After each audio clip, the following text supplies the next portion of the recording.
show volume off before you come on air. To participate online, we encourage you to go either to the AFM Facebook page at facebook.com/Ancient Faith Ministries and place a question in the thread for tonight's show, where it is now being live simulcast. Or you can also go to facebook.com/Ancient Faith Today and place a question there in the thread for tonight's show. You can also send us an email at aft@ancientfaith.com. So let's get started. I have to tell you, by far, the greatest part of my job as a priest, and I mean this very sincerely, is when I go and visit new babies and moms in the hospital. For me, it is a joy like no other. I'm amazed every time when I get to hold this tiny new life in my arms. This incredible creation and blessing of God is being welcomed into the world by family, church, and friends. And I feel incredibly privileged to share this joy with the parents at such a momentous occasion. However, after I pray the prayers on the day of birth with the family, I leave the hospital and I know that mom is going to take this baby home and begin an amazing and likely exhausting journey of taking care of this little child in every way possible. These crucial 40 days before the baby is brought back to the temple to be baptized are crucial, and it's what we're going to talk about tonight. How can the mother ensure that she's not only taking care of the baby and likely 100 other things, but she's also considering her own physical, spiritual, and psychological needs during these blessed 40 days and beyond? So, here to discuss these important 40 days are the Orthodox Christian authors of this outstanding book, A Sacred Beginning. Sarah Brangwin is a wife, mother, and psychotherapist. She received her master's degree in expressive therapy and mental health counseling from Lesley University and is a licensed professional counselor and board-certified dance movement therapist specializing in reproductive mental health and holistic wellness. And Sasha Rose Oxnard is a wife, mother, and a family doctor practicing prenatal care and pediatrics. She writes the excellent Ancient Faith blog called Shepherding Our Little Flock. She has lived and worked in various places in the world and currently lives in New England with her families. Sarah and Sasha, welcome to Ancient Faith Today. Thank you. Thanks so much. I'm so glad to have you with us this evening. I do want to let you know that we're getting a little bit of feedback, so it might be headphones. If you're wearing them, it might be just a little bit too loud. We're starting to hear some of that, so please, if you can, make sure that you'll take care of that. So, with the technical things out of the way, again, welcome to the program. And I want to tell our listeners, you know, I think this particular topic might seem like, wow, this is pretty narrow, right? This is only for moms or, you know, only for new moms. And of course, I think that nothing could be further from the truth, because this is really something that concerns everyone. You know, I have felt very strongly, ladies, that when a child comes into the family, that this is also a kind of a community event. It's a parish event. And in our parish in Pittsburgh, we've tried very hard to make like a baptism a communal event. So I think that there is information here for everyone. But I also want to say, having looked at your book and reviewed it and read through it, it is amazing. And I say this as a priest, as a father. If you have somebody in your life that is having a new child, buy this book for them. because this will take them through the journey of these first 40 days, because it is really such a brilliant idea and a very, very helpful book. So, with that, Sarah and Sasha, we talked a little bit about who's going to answer which question, but this one I want you both to answer, if you would. And the first question is, tell us a little bit about yourself and your spiritual, professional, even your maternal journey, and what prompted you to write this book also together. Sarah, let's begin with you. Sure. And thank you for that lovely introduction and comment on the book. I, you had asked these questions. I was thinking about which way I wanted to approach talking about spiritual or maternal journey, because I realized there's many paths that got me to writing this book. And Sasha will share, she came at it from a different perspective too. But one of the things I was really thinking about is, I guess, my professional maternal journey really brought me to a place because I became really fascinated by women's mental health when I became a mother. I had recently moved from Germany to America with a 9-week-old when I Wow. was a first new mother, and I didn't know anybody. So I had just left my job as a therapist in a school and had no community, had moved to a place where my husband was starting a job and just knew nobody. So I really dove into new mom groups and meetups and trying to meet people. And Sure. through this, I developed this community of mothers. And I was just so fascinated by everyone's stories about how they came to be a mother, struggles with infertility and miscarriages. And, many mothers were second-time moms, third-time moms, fourth-time moms. And also hearing about everyone's birth. That's one of the things. Moms often swap stories with babies about their birth story and how it went and what was great and what they expected or didn't expect. And, I became aware that a lot of women went through pretty traumatic experiences bringing their baby into the world. And that can really shape their early motherhood. And as a therapist, I just saw this need, which other therapists were seeing and starting to, have been treating for a while. And it really fascinated me. So I started doing all of my professional work to keep up my licensure and everything in this field of perinatal mental health and really learning about this time in a woman's life. And so that's kind of how I started getting interested in it from a professional perspective and also personally.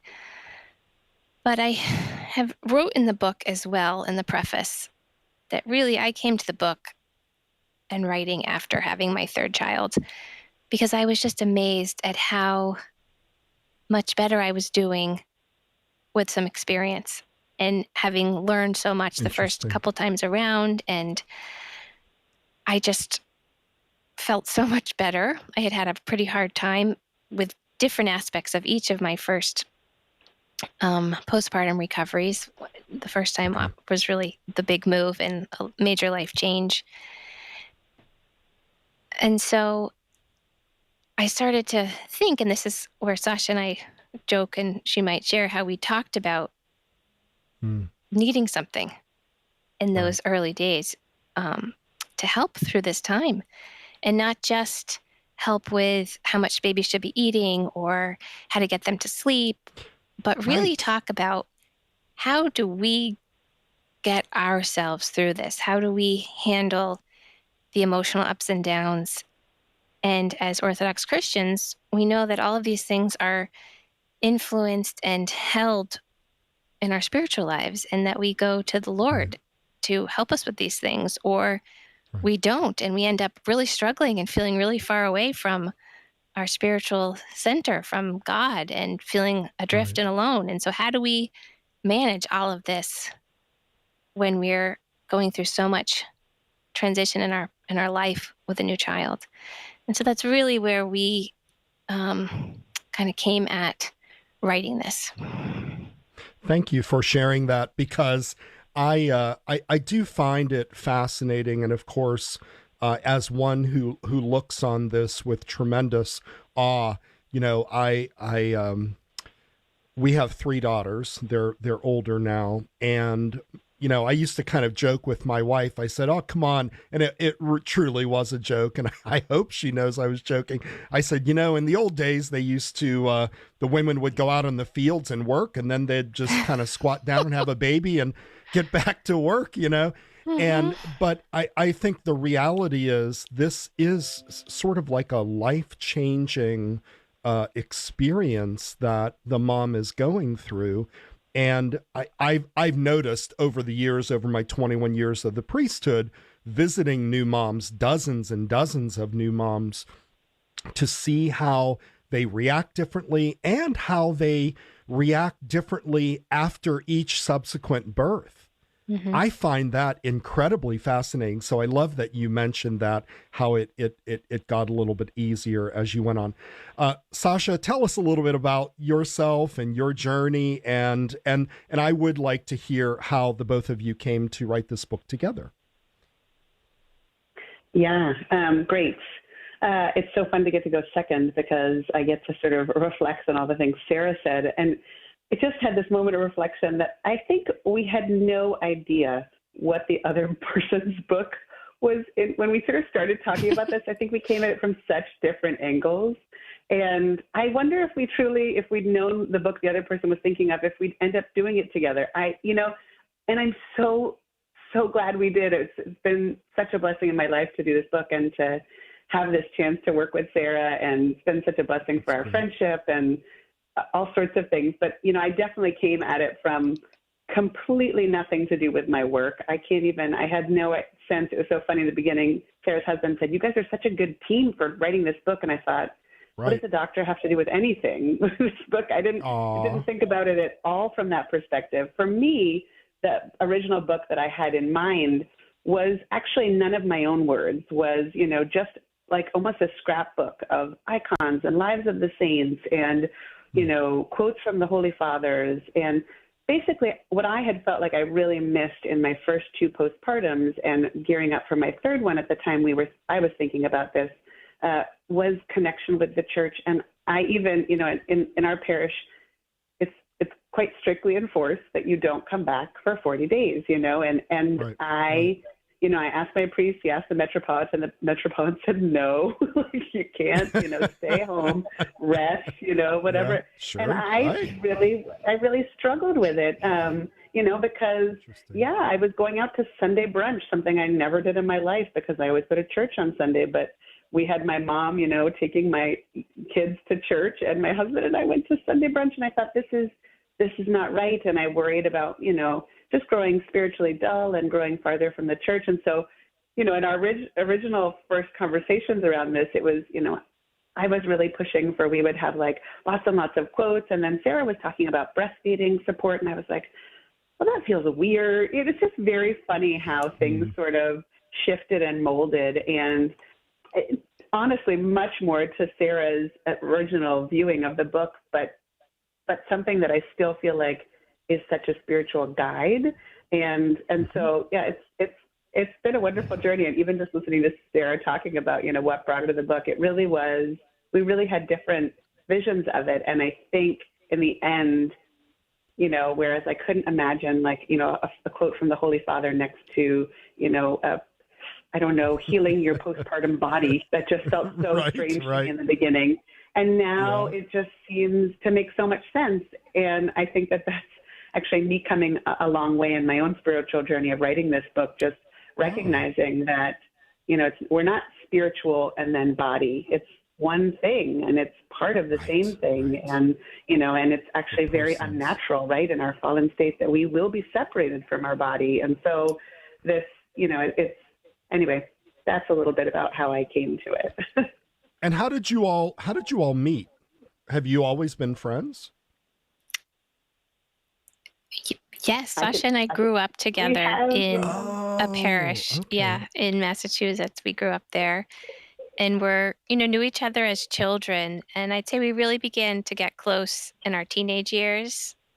And Okay. then when I was in grad school, I basically lived at her house with Sasha and her mother. They took me in just the most beautiful way of caring for me in a new city and eating dinner. And we just have had a friendship over our lives, with the ebbs and flows and travels and distances. And as Sasha said, I think this process of writing the book together and working through all of our different ideas and having to work with each of our own egos of what should be in the book or not be in the Yeah. book was just a really beautiful growth process for our friendship as well. What kind of Uh, sounds like the birth of a child too? Yeah. You both Right. contributed, Partners in and this something, is yes. yeah. You sort of created this new creation. So God bless you for that. Thank you very much for offering this to the Orthodox world. It's very important. 1-855 AF Radio. We would love to hear from you, the listeners, to call in and ask questions of these beautiful women. We would like to hear, are you a new mom? Are you expecting? What lessons have you learned after having given birth? Maybe you have lots of children. Maybe you did this on your own and you didn't have the support. Whatever reflections that you have to offer, we would love to hear from you. Just give us a call at 1-855-237-2346.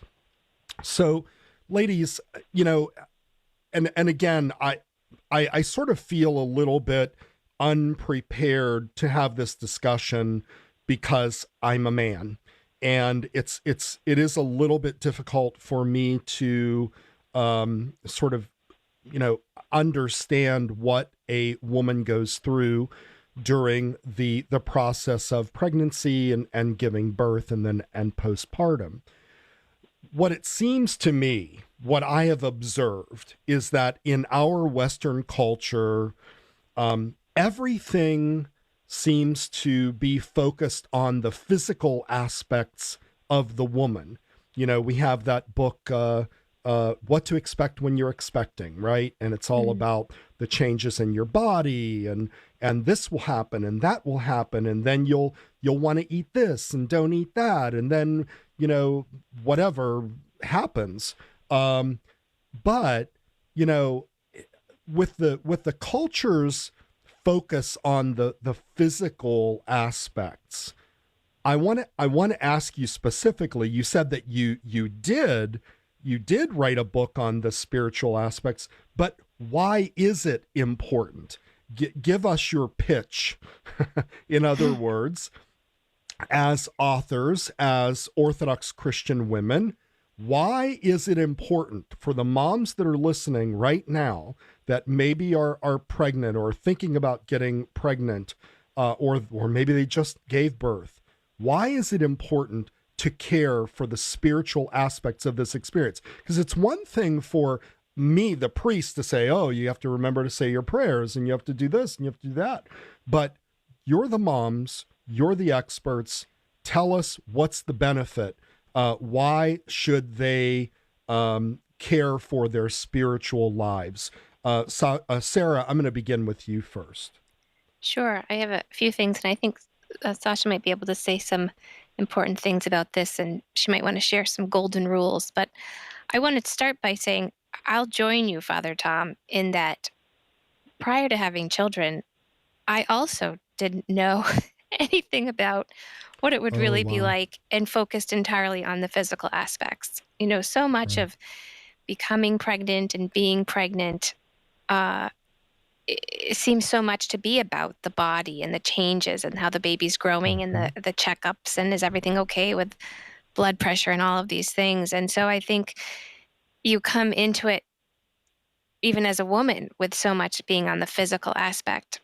And I just want to share here that there is an excellent book written by Laura Jansen called A Fertile Ground, which is she's an Orthodox doula, and she writes about this aspect of a pregnancy. It's called a pilgrimage through pregnancy. And she writes about the spiritual nature of pregnancy. It's a beautiful book. And I wish that I had had that during my pregnancies, because Oh, I think it would have prepared me to enter into motherhood in a different way. And I really think of our books as kind of sister books, because she lays an excellent foundation. And then, we kind of further it with the practical and spiritual aspects as well. So I just wanted to share that with listeners, because if you're pregnant, highly recommend it. okay. But I also would like to say that with that, and I think I touched on this a little bit when I answered the question about my journey, that for me in becoming a mother, I wasn't prepared, and I didn't know how to handle some of my anxiety or my temper that would flare up, or things that I just wasn't really Hmm. aware of, that motherhood tested me in ways Interesting. that I hadn't been forced to deal with myself. And Interesting. I really think that that's, for me, kind of the meat of my spiritual work, in having to be face to face with myself with this, and my children, who are amazing and growing and needing me and testing me. And how can I meet those challenges in a way that I Right, feel good right. about as well. Good, So Sasha, I'm going to good. turn that over to you, because Yeah, Yeah. Sasha, Well, tell us, give us the pitch. Why? And I love that aspect of, hey, I can remember myself, hearing some new moms say, I used the excuse of my pregnancy to behave in a certain way. They sort of confess that, and so now that what Sarah said makes a lot of sense. Sasha, what's your take on, does a mom need to think spiritual life during these first days? Well, I would even posit that we don't actually focus on mom at all postpartum. That most of us culturally turn our gaze immediately to the baby, and that it's this Mm. amazing thing when you've been pregnant and everybody's getting you an extra chair and helping you out, and all of a sudden it's like you don't exist anymore. Well, It's just the that's a baby good is point. so cute, or the baby needs Aw, this, or the baby needs aw. that. So I actually think it's a beautiful thing. When we were working on writing this book, and the Matt, who did our cover, amazing, purposely didn't put a baby on the cover, because it really is about nurturing ourselves. So I think that that's one thing. And even as I was saying in my last commentary, our self is mind, body, and soul, and there are Mm-hmm, all sorts of people who mm-hmm, talk about mind, body, soul, and spirit. And mm-hmm. I can't even go that far. But certainly we are not just our body. We are not just the mind. We are not just the soul. We are the all together, and it works together. I think I think it's so easy to not think about the spiritual. Our entire world is geared towards anything but spirituality, or maybe some new agey kind of spirituality, but certainly not Right, a focus right. on a higher God, not a focus on humility. This is not what our culture and our world is about these days. And having a baby creates a whole other list of a million things to do, routines and things that can pull you away from thinking about, from a contemplative life, perhaps. And I think that it could be just the opposite, and it can be just the opposite. And that, we know, and so, yeah, I think Sarah was alluding that I might bring up some of our golden rules. We have these rules that we sort of synthesize that, if there's nothing else that a poor sleep deprived new mom comes away with, perhaps she'll remember these rules. And certainly one of them that I think Sarah, the idea that, and it's St. Theophan the Recluse, I think, who said, 1,000 souls around us will be saved if we have a peaceful spirit, that kind of, the sense that, and a mother, especially a mother and father, but in the household, your demeanor makes all the difference. If my kids lash out at Very me and interesting. I lash right back out at them, it's not going to go well. The whole rest of the day is not going to go well. But if my kids lash out at me because they're kids, and I can say the Jesus prayer, or, make the sign of the cross, and I can speak back to them in love, it will be so different, and that starts in the earliest days with, handling a child who is just crying and there's nothing you can do, and you've tried everything, and the child just needs to let off steam, And you can just pray instead of, immediately saying to yourself, I'm no good at this. I'm a terrible mother. Everybody else has it together, So I think that's one thing. And then I would also say, especially, obviously the book is geared somewhat towards new moms, but like we said, we were on our third pregnancies and our third children when we were hoping to have a book like this. So, and I've heard from a few people that say, even on their fifth child, it's a benefit to sort of go back to the basics. And I think when you have older children in the house, you become so quickly aware. I mean, my greatest hope, perhaps above and beyond my own salvation, is my children's connection with God and salvation. And that begins right away. That begins with the songs that I sing them to sleep with. That, and there's just so many seeds you can plant even in the earliest days. So I think for me, the fact that our own spiritual life will be the guiding light for our children's spiritual life, that's the pitch for me. Just start right away, and also know that this is what will give us strength and support for the journey ahead. Yeah, I just wanted to add, I think it just adds the foundation for everybody. So what do you mean by that? The foundation of what? The foundation of a spiritual life in the home, and it lays a foundation for the mother-child interaction. And I just wanted to comment when Sasha said our peace brings peace, that it took me years and years to learn this concept. Years and years of child tantrums and my lashing out. To really understand how this works, and it's still, something that I have to remember daily and have to say my prayers to work on and those things. But, and Sasha had said this at another point, and we say it in the book, that it's not a time that we task ourselves with focusing on our spiritual life. Becoming a mother is a spiritual process, I think. It is something that is going to affect us. And so we can give ourselves the best chance by having these awarenesses and having some practices and prayers and things to help us on our way.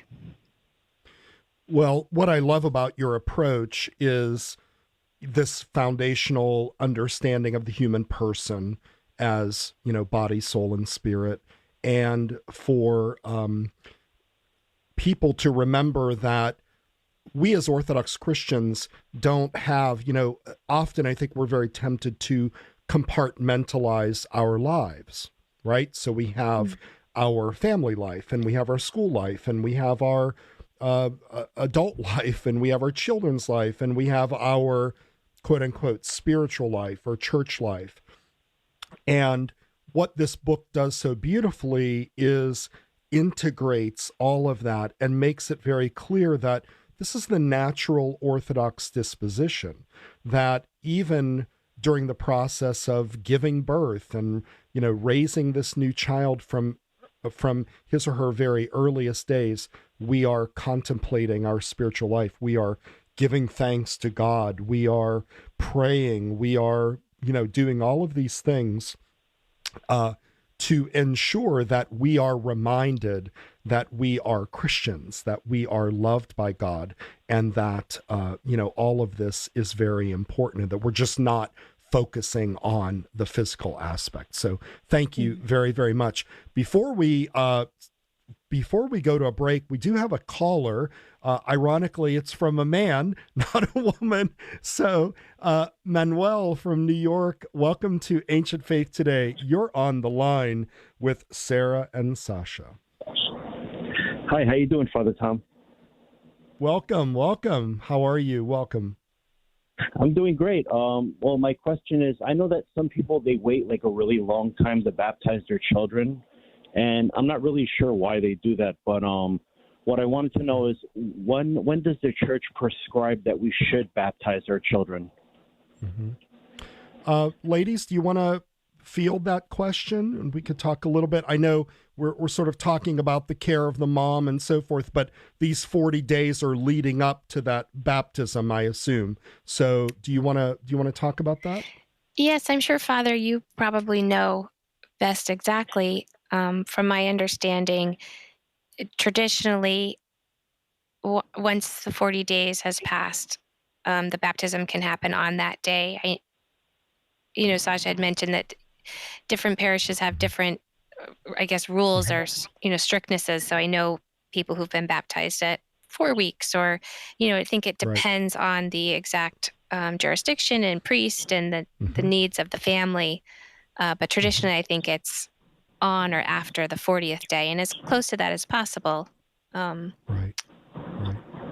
Yeah, that's our practice, is to baptize the child at 40 days or close to that. I think, from a practical standpoint, also, we have to admit, I as a priest, it's beautiful to baptize a small child that's 40 days old.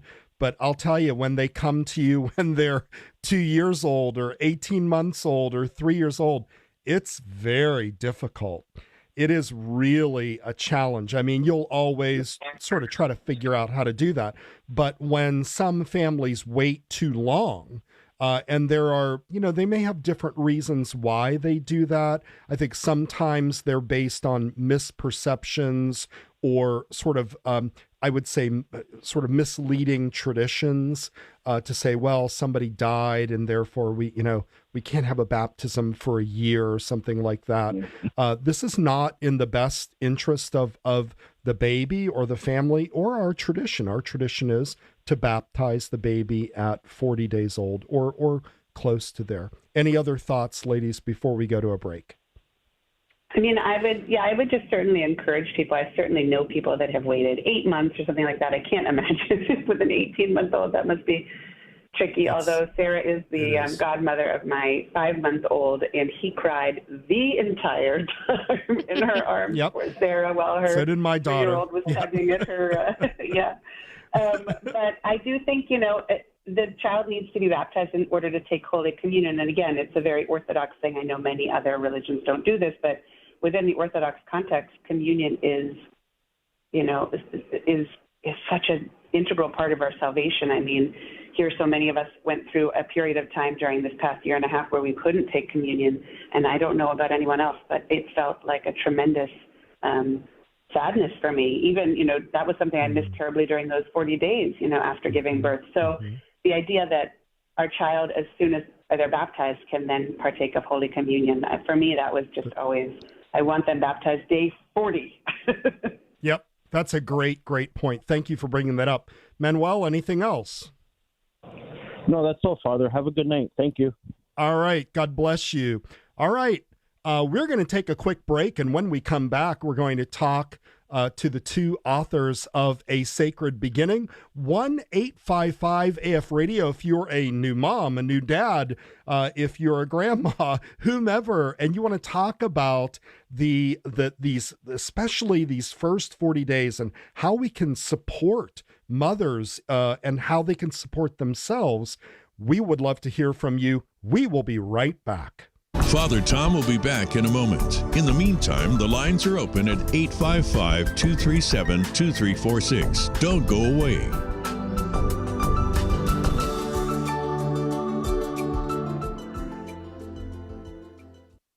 The Orthodox Christian tradition is filled with wisdom and guidance about the biblical path of salvation. Yet this guidance remains largely inaccessible to parents and often disconnected from the parenting challenges we face in our homes. Parenting Toward the Kingdom by Dr. Philip Mamalakis, PhD, will help you make the connections between the spiritual life as we understand it in the Orthodox Church and the ongoing challenges of raising children. It takes the best child development research and connects it with the timeless truths of our Christian faith to offer you real strategies for navigating the challenges of daily life. I try and say, well, here's what parenting is, and then here are some strategies for how we actually parent, and then here's how we understand some of the important aspects of parenting. You can find Parenting Toward the Kingdom and more at store.ancientfaith.com. Again, that is store.ancientfaith.com. prescribe.com. We're back with Ancient Faith Today and Father Tom Soroka. Give us a call at 855-237-2346. Here once again is Father Tom. We are back with Sarah Brangwin and Sasha Rose Oxnard, the authors of A Sacred Beginning. And so we're talking about the first 40 days of a mother's journey with her new child and how she can spiritually and physically and mentally and psychologically support herself and make sure that she is focused and centered and holistically going through this very, very important time in her life and the life of her child. So, ladies, I was fascinated that you chose a pretty hefty ascetical text to be the kind of spiritual guide for your book. And that is the book by John, the author of The Ladder of Divine Ascent. And so I'm curious, who would like to tell us why you chose that particular book? Because it, we talk about that book during Lent, and we're talking about fasting and, all these pretty heavy spiritual topics. Why did you choose that book to be the spiritual guide of your book? I think I might take this one, Sarah. Sure. Can I? Yes. Thank you, Sasha. Yeah. So to begin, I had always aspired to read The Ladder of Divine Ascent. It's sort of one of these things you hear about and you think, I need to read that someday. That is like the text.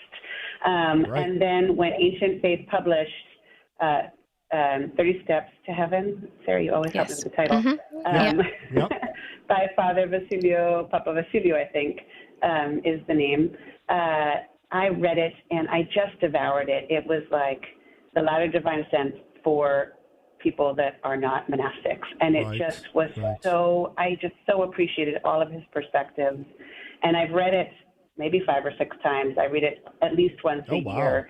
And so I really, I had it in the back of my mind. And to be very honest, Sarah and I were looking for a way to organize the 40 days. And I said, Sarah, it'd be so nice if we had like sort of a topic for each day. And then I thought, 30 steps to heaven. There are 30 steps, and so it really sort of started like that. And I think Sarah took it and really started to see more of the connection between, in some ways, monasticism and early motherhood. And it's really fascinating. And I'd love you to talk more about that, Sarah, because I remember when she first connected, I was like, well, I didn't really think about it like that, but you have a point. But, even in the first chapters, exile and renunciation and detachment, I just thought, yes, that is, at least for me, that was totally what my first 40 days felt like. I had just finished my medical residency. Actually, I was 5 days from finishing it. I showed up at my graduation ceremony with a 5-day-old in a sling and, in terrible shape. And all of a sudden I was home with nobody and this like tiny baby that I didn't know what to do with. And so, yes, those very beginning sort of ideas felt really meaningful to me. But Sarah, I'd love for you to chime in. And just the last thing I wanted to say is, like I was saying before, I had very much envisioned this book not being, Sarah and I talking a lot about what we thought, but really much more bringing together spiritual fathers and having a really strong spiritual foundation. Yeah. And, St. John's work is definitely that. And so that kept us from just talking about whatever we wanted to talk about. Yeah, I think it's brilliant. I honestly, it lends everything credibility. Sarah, tell us a little bit more. Sure. So, as Sasha said, we needed a structure, but before we got there, I had all of these different ideas, as Sasha said, different from her spiritual ideas. I definitely wanted prayers and lives of the saints and quotes and things to have in there, but as I said, I have done a lot of training in perinatal mental health, and I really wanted some information about the hard times and the reality of that and what to look for and how to help and when to get help and all of these things. And so I had made this outline for the book, and I had all these very varying topics. I had, one-word titles: milk, Theotokos, patience, Right. anger, like these random things Right. that were, Right. and I thought, Right. are we just going to we'll just have 40 days with 40 different topics. That's what it will be. And Sasha was like, no. So we thought, okay, well, maybe, 10 commandments. No, that's not enough. The Beatitudes. No, that's not quite right. And then Sasha goes, Right. what about the ladder of divine ascent? Or what 30 steps to heaven? It's based on this. And she introduced me to it. I hadn't read it Wow. before. So I bought 30 steps and I was reading and I was like, this is really good, but I need to read the ladder. And so I spoke to my priest and I said, I was talking to him about these ideas and Right. is this a good idea? Is this something you can do? Because frankly, it seemed a little risky. Once I started looking at the ladder. Yeah. Yeah. Right. And he kind of said in some ways, spiritually, it's probably a bit over your head, but you can read it. Good. And so we kind of dove in from there. And when I was reading it, Sasha, I think it's finally gone, but I had saved for a long time some voicemails that Sasha had left me where she would be driving home from work and she was just talking about her ideas in relationship to the ladder and the book and, the synergy. That was a lot of the fun we had in the early days. And I think there's one about renunciation and like what she said, I got really jazzed and she got jazzed saying, it actually works. This works. This really works. And throughout the ladder, there's so many steps that are so beautiful, virtues that we all hope to attain: humility and love and hope. And then there's all of the passions we struggle with: avarice and anger and jealousy. And so it was an interesting thing. And I'm so grateful to Sasha for knowing about it and for suggesting it. That's wonderful. I honestly, it's brilliant. And you had brought up about jealousy, and we even have that in the prayers there about protect the mother from envy. It's really incredible. So thank you very much for doing that. It was a stroke of genius for sure. It was perfect. 1-855-AF radio. Would love to hear from you. If you have any questions for our guests, we're talking about mothers and their caring for their new children, but more so for themselves during the first 40 days and how they can focus on their physical and spiritual and mental and psychological health. Ladies, so, the whole idea of pregnancy is I guess it's probably impossible for you to appreciate this, but we men can never understand this. It's so mind-blowing to think that you are carrying this new life in your body. And can you give us an idea, especially for the men or for the people that have never carried a child, what are the most difficult aspects of actually carrying the child in your body? And I don't mean, and maybe it goes back to what you were talking about before, but not just the physical aspects, but what about this, especially the spiritual aspects and the mental challenges of pregnancy and of giving birth? What are the sort of the challenges that moms tend to face when they are pregnant and giving birth and in those first 40 days? Sarah, can we begin with you and then we'll go to Sasha? Sure. Well, I know I can speak, one aspect for both Sasha and I, in that we had some pretty grueling physical aspects to our pregnancies, which I, did not expect the amount of morning sickness and pain and aches and weight gain and things that my body went through. And so that, that is humbling. It's deeply humbling to go through that. And it also, it starts a process for recognizing that when you're not in control, because your body just starts doing things that, Mm, probably someone who's had an illness or struggled with chronic pain or things that you you you can't control. And so these, I think I'm going to go back to the holistic nature of a human being. These physical things start to affect the emotional and spiritual aspect of a person. And I definitely got a quite uh grouchy, I would say, about some of these mm, things, especially the first time. And that's yeah. something that, Because of the physical yes, I just was changes? so uncomfortable. Hmm. And why is Hmm. this? I had friends who had either they were incredibly gracious and didn't let on, or they didn't have the same physical ailments. And each person has their own struggles. So I would not wish Sure. that upon them, but they just breezed through it with, maybe a slight indigestion or something. And so then you think, oh, why me? And that Right. starts up, that's a whole spiritual process right there. And that Interesting. starts, you know, having to work on that, having to pray about that, having to trust God, having to Right. subdue your own needs and ego in those moments Right. to say, well, this is about a life. I'm doing something Right. amazing. God's Right. doing something amazing inside of me. It's Indeed. so I think this first pregnancy, for me at least, this starts this whole process. And it also, you said as a man, you don't know what it's like.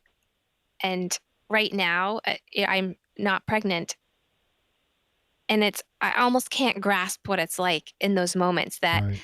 Interesting. knowledge that you have a living soul inside of you is phenomenal. I mean, It it is. feels like Yeah. a mystery and a secret, and all kinds Indeed. of amazement within Indeed. your body and your soul. And the first pregnancy starts that, and each one is different and grows. And the other thing is, there's so much, for me at least, with so much anxiety, and that's also a Wow. spiritual uh, issue, because you have to manage that with prayer and with trust and with faith. And that's so hard, because not every pregnancy results in a baby in arms, and that Right. is its own Right. process. So Right. Right. I don't know if I Yeah, answered your question fully, but that's Thank you where for I'll end. sharing that, because I know that that takes a lot of openness and vulnerability, and I appreciate it. Sasha, can you add anything to that in terms of especially like the spiritual and psychological challenges of pregnancy and giving birth? I mean, I would certainly say, I had my last child 5 months ago, and somebody said to me, they said, "Oh wow, you were basically pregnant the whole pandemic," and it was true. And they're like, "That must have been really hard." And I think for me, the hardest part of being pregnant, aside from some of the physical stuff, has always been the sense that I feel so responsible for this life inside of me. What I eat, I could eat something. As a Mm, doctor, I would sometimes see patients with. I remember in my second pregnancy, I saw a patient with chickenpox, and I wasn't fully immune, and that can be very dangerous.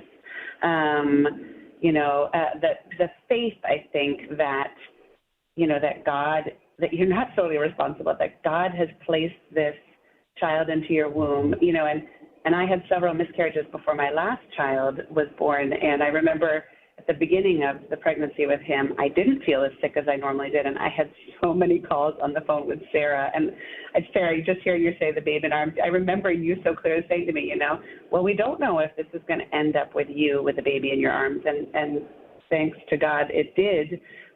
But that there's a real sense, and because I'd had those miscarriages, I sort of held this pregnancy at arm's length for a while, and was actually reading Laura Jensen's Fertile Ground, and I can't remember exactly, but there was a sort of a sense that, we can still love this child growing inside of us, and if we need to let that child go, if something happens, and sort of that just the faith that, every single day I still try and work on, that it is God's will, not our will, that he has I can't remember how you said it in the book, Sarah, but it's so lovely, the bird's eye view, the whole, he has the view that we don't have, and that he is doing everything for our salvation. And can we trust in that? Can we believe in that? I think that's the main thing. And, my second pregnancy with my daughter, I was traveling in a place where there was Zika, and I don't know if lay people really remember a lot about Zika, but Zika was this brand new virus that was causing basically very small heads and neurological complications. And I arrived back from a trip where there had been Zika, and I got back to work, and all of a sudden it was like the biggest thing, and I'd never heard about it. Wow. And I spent the rest of that pregnancy, everybody was like, well, you need to do scans, and you need to do this, and I said, for what use? I'm not going to terminate this pregnancy. And I just prayed. And it was interesting because, in my particular neck of the woods in the medical field, we don't talk about praying a ton in our medical, practice. I actually feel very blessed to have, I have a largely Brazilian and South American population, and we talk about praying all the time together, but my patients and I, so it was interesting to sort of be telling my colleagues that I wasn't getting all this testing, that I was just, having faith that what was going to happen was going to happen. So that having faith and that holding on to that. And I, even in my, working up to my labor was, I had tremendous anxiety around it. At what moment was it going to happen, and where were my other children were going to be? And it's just, a lot of anxiety that certainly the pandemic, especially in the healthcare profession, but for all of us has brought up. That for me was the biggest struggle, recognizing that we are in God's hands. And that was another one of Sarah and my golden rules, that we're in God's hands. Thank you very, very much for that. That's very, very helpful. Ladies, we have a caller on the line, and we have Courtney from Ohio. Courtney, welcome to Ancient Faith Today. You're on the air with the authors of Sacred Beginning, Sarah Brangwin and Sasha Rose Oxnard. Hi, Courtney. Hi, Father. Hi, Sarah. Hi, Sasha. Hello. Hello. Hi. I just had a quick question for you. I just found out I was expecting a week ago, and my due date. Congratulations. Thank you. It was a big surprise. I just found out that I am due 10 days before Pascha, though, and so I was kind of disappointed in that, respect, because it's obviously, the most wonderful time of year, and I love, being there at the church during Holy Week, and so I was like, overjoyed but disappointed, and I didn't know if you had any advice for kind of getting through the blues of that, and just, Sarah does. Okay. Oh yeah, Sarah, you're a Pascha baby. So you have a due date, and it's God's will when the baby's actually born. Your baby might come early, and you would be able to go to Pascha, and your baby might come late, and you would be able to come to Pascha, or not. And I think that's such a hard thing to sit with. My third child was due in March, and just like her sisters, she came about just under 2 weeks late. And if she had come on time, my priest had said, well, you can come back a little early and go to Pascha. But she came so late, and there was no way I would be ready to go to church on Pascha. And so, like many women before, I was home on Pascha with my baby, and it actually was a beautiful experience. My husband took our older children to church, and I was home. I did some live streaming of, throughout Holy Week, of some of the services. I love the Lamentation service, and I was able to be in my prayer corner and listening to that. And on Pascha, I said prayers, in the night, and I slept with my baby, because also in that time, sleep is so valuable. And if you have a chance to sleep, then it's a good thing to do. And we had a joyous Pascha the next day as a family. So I think, have faith, and whenever your baby is born, it will be a a beautiful thing for you and your family, and Indeed.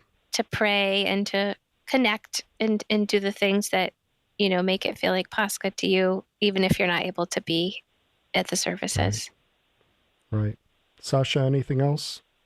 I mean, I would just say I remember when Sarah told me, and I was like, oh, does that mean you're not going to be able to go to Pascha? And she said, yes, but every year after that, we'll get to go to Pascha as a family of 5. And I thought, oh, what a beautiful thing.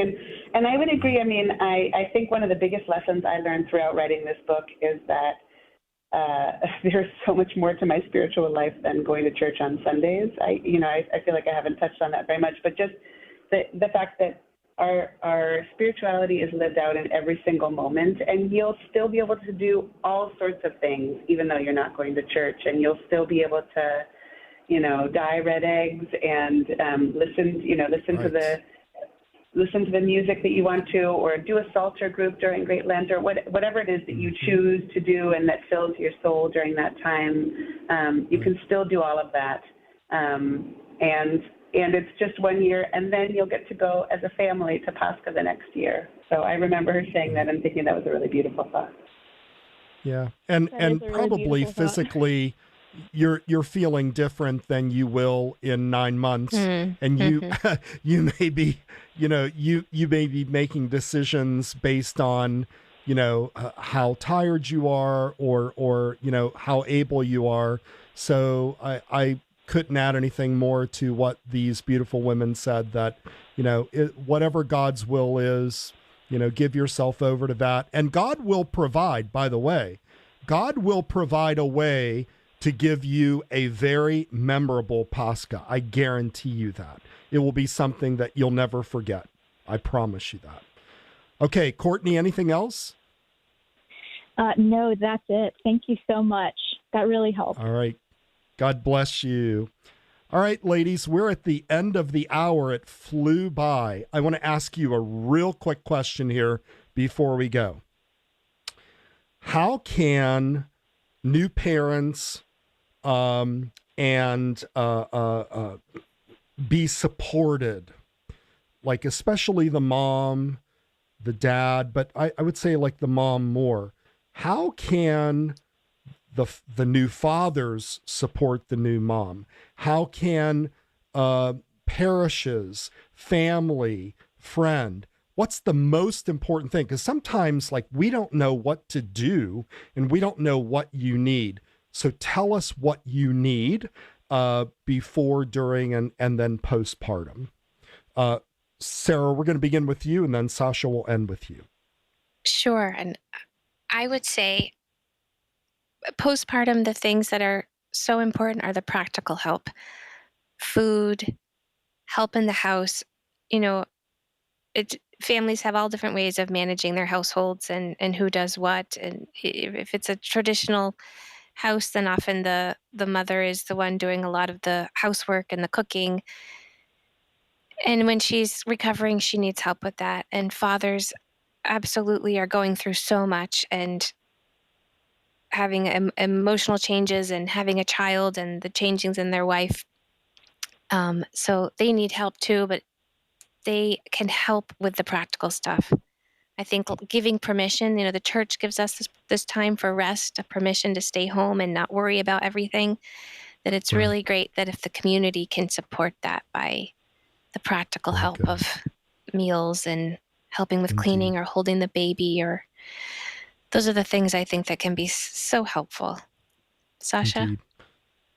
Yeah, I would just say I always tell dads, take care of mom, and mom will take care of baby. Mom and baby are so intimately, intertwined in those early days, and dads sometimes feel a little bit out of the loop. But if dad can focus on helping mom take care of herself, and she can focus on the baby, that can be really helpful. And I would just say the community needs to reach out. Just reach out. If there's nothing back, if the person is overwhelmed or they don't want company, that's fine. But so often people think they don't want to disturb, when actually the family could really use somebody to help and connect. Very good. Very good. Ladies, thank you so much. We want to encourage everybody, especially if you know somebody that's about to give birth, a new mom, and hey, by the way, they don't have to be Orthodox. This information needs to be in the hands of every new mom you know. So you can go to store.ancientfaith.com and purchase A Sacred Beginning, Nurturing Your Body, Mind, and Soul During Baby's First 40 Days. Sarah and Sasha, thank you so much for joining us tonight. Thank you for writing the book. Thank you for opening up to us tonight. And we appreciate you very, very much. Thank you so much for having us. Yes. All right. God bless you. Before I share a few final thoughts, I want to again offer my sincere thanks to Sarah and Sasha for joining us tonight. Thanks also to Matushka Trudy for engineering the program, everybody that listened in, our callers, and those that will be listening in. As I said at the beginning of the program, one of my favorite duties, and I really mean this, is going to the hospital or going to the birthing center or going to a home to visit a new mom, a new baby, and pray for them. And I wanted to read this prayer because some people never hear this prayer. And this is the prayer, one of the 3 prayers that are said when a new baby is born, and it's for the mother and the child. Listen to this. O Master, Lord our God, who was born of the Holy Theotokos and Ever Virgin Mary, who as an infant was laid in a manger and as a child was held up to be seen, have mercy on this your handmaiden who has given birth to this child. Forgive all her transgressions, both voluntary and involuntary. Protect her from every oppression of the devil. Preserve the child that she has borne from every spell, from every cruel thing, from every storm of adversity, from evil spirits, whether of the day or of the night. Keep this woman under your mighty hand, and grant her a speedy recovery. Cleanse her of every sin and heal her sufferings. Grant her health and strength of soul and body. Encompass her with bright and radiant angels. Preserve her from every approach of invisible spirits. Yes, O Lord, preserve her from sickness and infirmity, from jealousy and envy, and from the evil eye.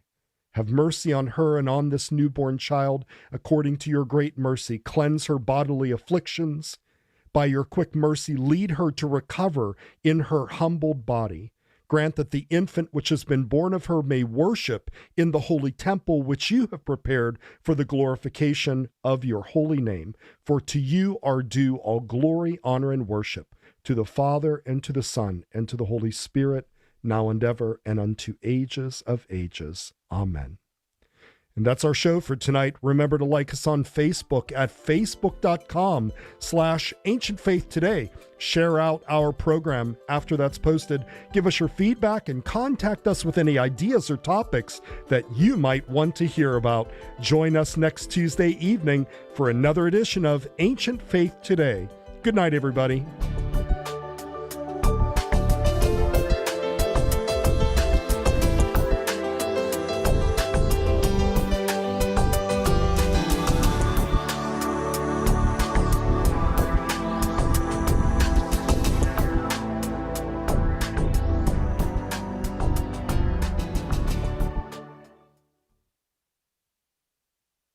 Glory to God in the highest, and on earth peace, goodwill toward men.